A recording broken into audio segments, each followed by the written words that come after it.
हमें इनके पीछे नहीं जाना चाहिए। इन दोनों को ही से संभालने दो। जोधा बेगम!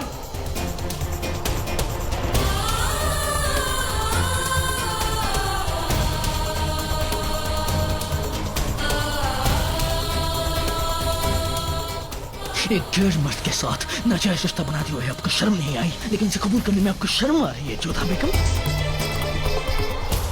हम आपको इस रिश्ते से आजाद करते हैं और खुदा के लिए सुबह सूरज की पहली किरण गिरने से पहले चले जाइए यहाँ से।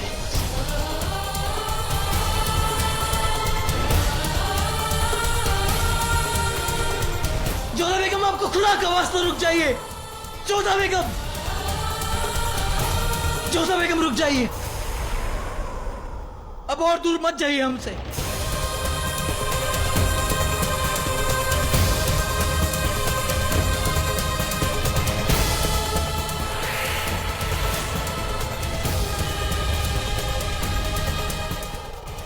सुबह सूरज की पहली किरण गिरने से पहले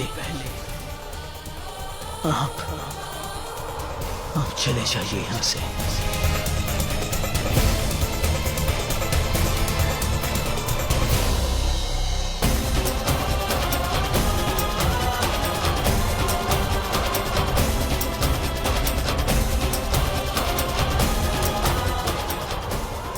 जोधा बेगम, ये क्या करने जा रही हैं आप? ये क्या करने जा रही थी आप? क्या आपका दिमाग खराब हो गया जोधा बेगम? किसी के बारे में नहीं सोचा आपने?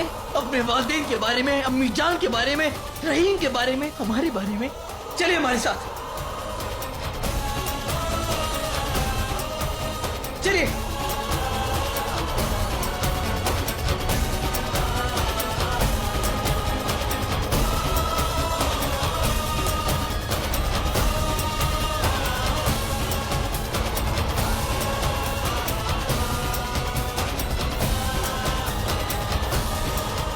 होश में आइए आप।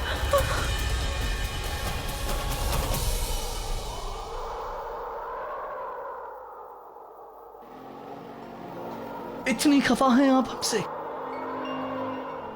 इतनी खफा तो आप हमसे तब भी नहीं थी जब आप हमसे नफरत करती थी जोधा बेगम।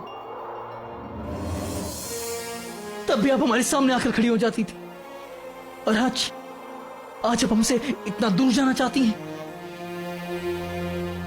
हम मानते हैं जोधा बेगम, हमसे गलती हुई है। एक गलतफहमी की वजह से इतना बड़ा गुनाह कर बैठे हैं हम,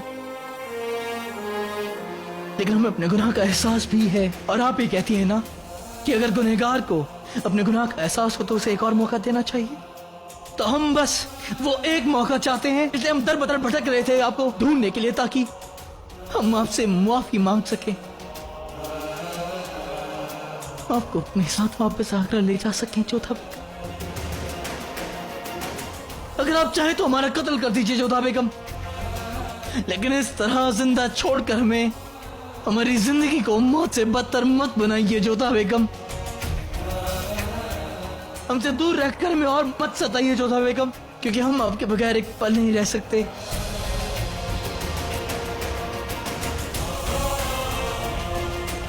जोधा बेगम, हम जानते हैं कि आपको भी हमारी कितनी कद्र है, हम जानते हैं कि आप हमें कितना चाहती हैं।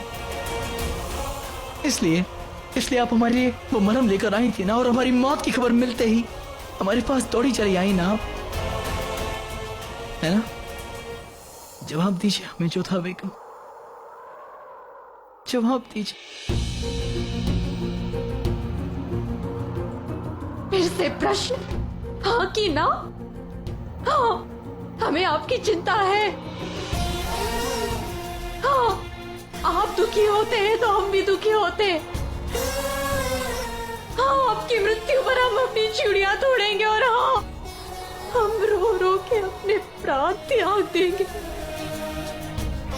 क्योंकि जब तक हम जीवित हैं सदा आपकी पत्नी बनकर रहेंगे और पत्नी होने का हर कर्तव्य निभाएंगे। हम जानते हैं जोधा बेगम, जानते हैं कि हमसे गुनाह हुआ है, लेकिन उसका पछतावा भी है। आप नहीं जानते कि जिस दिन से आप गई हैं हम अपना सुकून खो चुके हैं। माफी चाहते हैं आपसे, चलिए हमारे साथ। क्यों? हम आपके साथ आगरा वापस नहीं जाएंगे। क्या कारण है आपके पास हमें वापस ले जाने का? आपके लिए सब कुछ कितना सरल है ना। जब चाहा हम पर क्रोधित हो गए, जब चाहा मुस्कुरा दिया, जब चाहा हमें घर से निकल जाने के लिए कह दिया और जब चाहा हमें वापस बुला लिया, जब चाहा हमारे चरित्र पर कीचड़ उछाल दिया और जब चाहा इन आंसुओं से उन्हें धोने चले आए। और हम कौन है? क्या है हम? हमारा अस्तित्व क्या है? हमारी पहचान क्या है? क्या हमारा कोई अस्तित्व नहीं? क्या हमारी कोई पहचान नहीं? क्या हमारी कोई भावनाएं नहीं है या हमारे हृदय को पीड़ा नहीं पहुंचती है?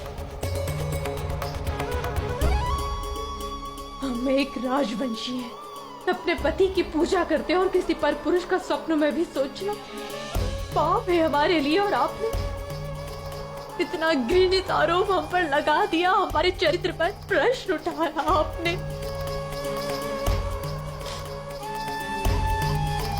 हमारे माथे पर कोई कलंक लगे उससे पहले हम अपना सर काटना श्रेष्ठ समझते हैं। कोई परपुरुष हमें स्पर्श भी करे ना तो उससे पहले हम जौहर करना श्रेष्ठ समझते हैं। और आपने हमारे मान सम्मान स्वाभिमान सबको आघात पहुंचाया है शहंशाह। अभी तक हमारे कानों में आपकी आवाज गूंज रही है। जो कड़वे शब्द आपने बोले थे, विश्वास नहीं होता। जिस व्यक्ति ने अग्नि को साक्षी मानकर हमारे साथ फेरे लिए थे, वचन लिए थे, उसके वचन इतने कटु हो सकते हैं? विश्वास नहीं होता। जो हमारा हाथ पकड़कर हमें साथ ले गया था, वो एक क्षण में जीवन भर के लिए हमारा साथ छोड़ सकता है? और हमारा गुनाह क्या था? यही पाप था हमारा कि हमने आपके प्राण बचाने के विषय में सोचा और हमारे सुजावर भाषा के विषय में आपको नहीं बताया, क्योंकि हम वचनबद्ध थे। भाई बहन का संबंध संसार में सबसे पवित्र संबंध होता है और आपने उसे भी कलंकित किया। ऐसा क्यों होता है शहंशाह? हर बार नारी को ही दंड क्यों मिलता है? उसी को समझौता करना पड़ता है? उससे क्या आशा की जाती कि पुरुष उससे जो कहे उसे वो सुने, सहे और उसके अपराध को क्षमा कर दे? एक नारी बहुत सारे संबंधों से बंधी होती है, पति के, पिता के, पुत्र के, भाई के, और हर समय उससे ही आशा की जाती है कि वो हर संबंध के लिए त्याग करे, उन्हें बनाए रखे। पिता के लिए वो अपनी इच्छाओं का त्याग कर देती है, पति के लिए अपने स्वप्न का और अपने मायके, बचपन से जहाँ वो पलती है, बड़ी होती है, वो सब एक विश्वास के आधार पर छोड़कर अपने पति के साथ चल देती है। अपना घर बार सब कुछ छोड़कर अपने पति के घर को अपना लेती है और वो पति केवल एक क्षण में उससे संपर्क खत्म कर लेता है, उसे त्याग देता है। एक नारी सब कुछ त्याग सकती है, परंतु अपने सम्मान के गर्व को नहीं त्याग सकती। वो हर दुख उठा सकती है, परंतु अपने चरित्र और पवित्रता को ठेस नहीं पहुंचने दे सकती। एक नारी को अपने मान सम्मान की रक्षा करने के लिए पूरा जीवन लग जाता है और पुरुष एक क्षण में उसके सम्मान को भंग कर देता है।